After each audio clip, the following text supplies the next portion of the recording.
Hello everyone, कैसे हो आप सब? बढ़िया हो ना? क्लास 10th आईसीएसई बोर्ड वालों, कल आप लोग का एग्जाम है फिजिक्स के और यहाँ पे हम 15 एमसीक्यू देखने वाले हैं जो आपके सिमिलर क्वेश्चंस कल देखने को मिल सकता है। कल आपके ये 15 सिमिलर क्वेश्चन देखने को मिल सकता है। जरूर ये सब क्वेश्चंस प्रैक्टिस करके जाना है। तो चलिए बिना लेट किए हुए हम शुरू करते हैं। तो पहला क्वेश्चन बोला गया है क्या कि एसआई यूनिट ऑफ मोमेंट। तो मोमेंट का जो एसआई यूनिट होता है क्या होता है? फॉर्मूला जो होता है फोर्स इंटू परपेंडिकुलर डिस्टेंस। तो न्यूटन मीटर हो जाएगा। ऑप्शन बी सही हो जाएंगे। अगला क्वेश्चन बोला गया नेक्स्ट कि आपका कि विच of the following is correct expression for gain in kinetic energy if initial velocity not zero. तो इनिशियल वेलोसिटी को यू बोल देते हैं और फाइनल वेलोसिटी को भी बोल देते हैं। तो आपकी गेन इन काइनेटिक एनर्जी क्या हो जाएगा? Half m v square. Kinetic energy final minus kinetic energy initial क्या हो जाएगा? हाफ एम यू स्क्वायर हो जाएंगे। तो हाफ एम कॉमन ले लेंगे, क्या बचेगा? V square minus u square. कोई दिखा? ऑप्शन डी हो जाएंगे सही। अगला क्वेश्चन बोला गया क्या कि the energy conversion when an oscillating pendulum moves from mean to extreme position is। ये कोई पेंडुलम है, पेंडुलम जो है मीन पोजीशन से एक्सट्रीम पोजीशन जा रहा है, मीन पोजीशन से एक्सट्रीम पोजीशन जा रहा है। तो काइनेटिक एनर्जी यहाँ पे मैक्सिमम होता है, पोटेंशियल एनर्जी वहाँ पे मैक्सिमम होता है। तो काइनेटिक एनर्जी से किस में कन्वर्ट होता है? पोटेंशियल एनर्जी में। अगर एक्सट्रीम टू मीन बोलता तो पोटेंशियल एनर्जी से काइनेटिक एनर्जी होता। ये याद रखना, मीन से एक्सट्रीम बोला तो काइनेटिक एनर्जी से पोटेंशियल एनर्जी। क्या हो जाएंगे? ऑप्शन ए आपका सही हो जाएगा। ऑप्शन ए सही हो जाएंगे। अगला क्वेश्चन बोला गया कि विच of the flowing nuclear radiation can be stopped bye A sheet of paper.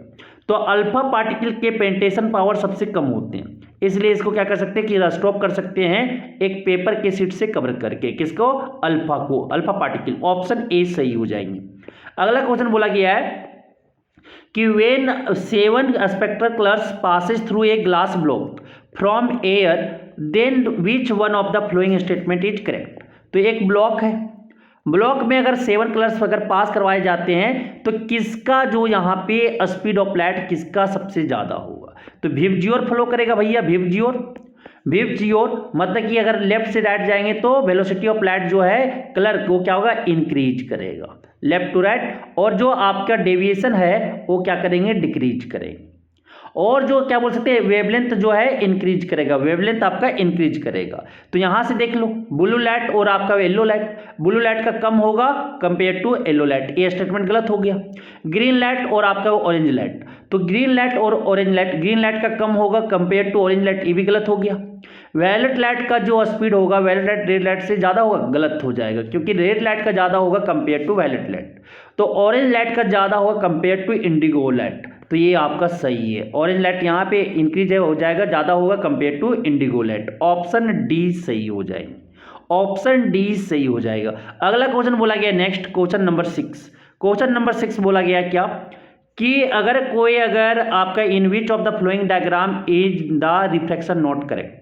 2f से अगर जाता है कोई अगर कन्वेक्स लेंस पे तो ये पैरेलल नहीं होता। पैरेलल कब होता है? जब f से अगर कोई रे जा रहा है तो आफ्टर ऑप्टिकल सेंटर पे जब आता है कहाँ पे? लेंस पे, तो क्या हो जाता है? पैरेलल टू प्रिंसिपल एक्सिस हो जाती है। ये स्टेटमेंट सही है।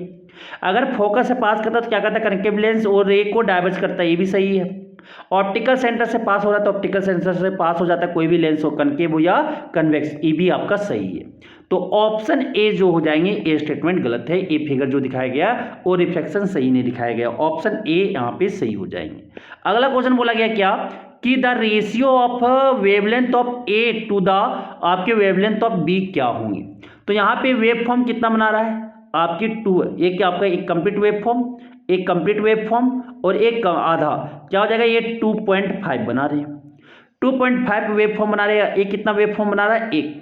तो दोनों का रेशियो निकालेंगे lambda A by lambda B, तो क्या हो जाएगा? वेव आपका वेव फॉर्म जितना बना रहा है कितना बना रहा है? 2.5 और ये कितना बना रहा है? 1। 2.5 बाई 1 हो जाएगा।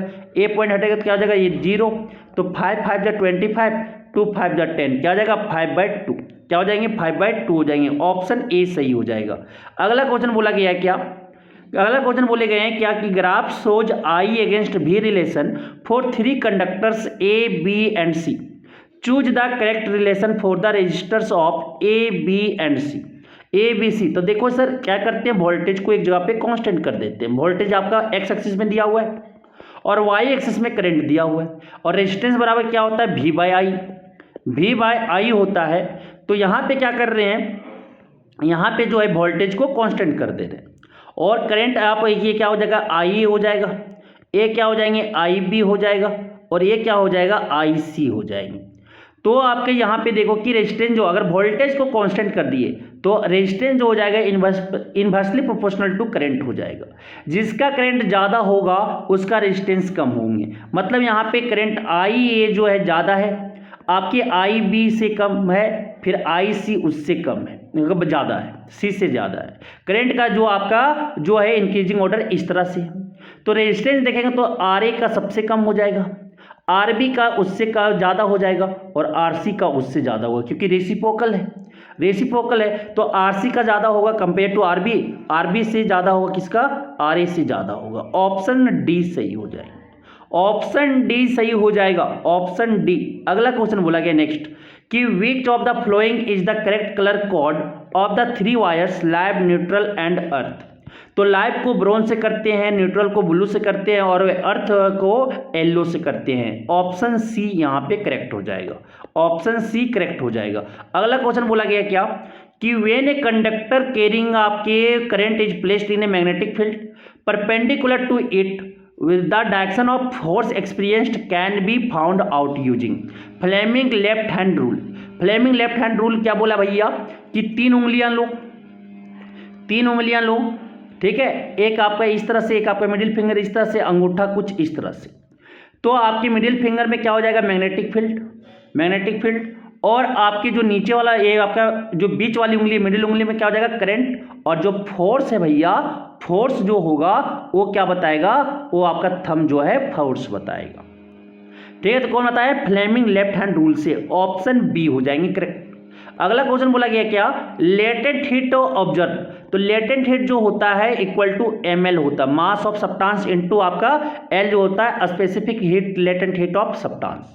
तो ये जो डायरेक्टली प्रोपोर्शनल होता है, माप के जो होते हैं मास का भी होता है और किसका होता है, लेटेंट हीट का भी होता है। तो क्या हो जाएगा, is directly proportional to specific latent heat of substance. A आपकी सही हो जाएंगे, ऑप्शन डी सही हो जाएगा। अगला क्वेश्चन बोला गया क्या कि विच of the flowing liquid is most suitable for radiator in car. तो कार में रेडिएटर के लिए मोस्ट सुटेबल लिक्विड कौन होगा, liquid P with specific heat capacity 4000 joule पर केजी पर केल्विन, जिसका ज्यादा हो सर हो, क्योंकि वो आग ना लगे उससे भी देखना है। ऑप्शन ए सही हो जाएगा। अगला क्वेश्चन बोला गया नेक्स्ट क्वेश्चन क्या बोला गया कि while entering from medium A to medium B if light slows down. अगर लाइट अगर स्लोज डाउन हो जाता है, स्लोज डाउन हो जाता है, ठीक है, अगर लाइट अगर स्लो डाउन होता है, अगर लाइट स्लो डाउन हो जाता है मतलब कहां से कहां जा रहा है, ये आपके रेयर से डेंसर जा रहा है, तो किधर बेंड करेगा, टुवर्ड द नॉर्मल।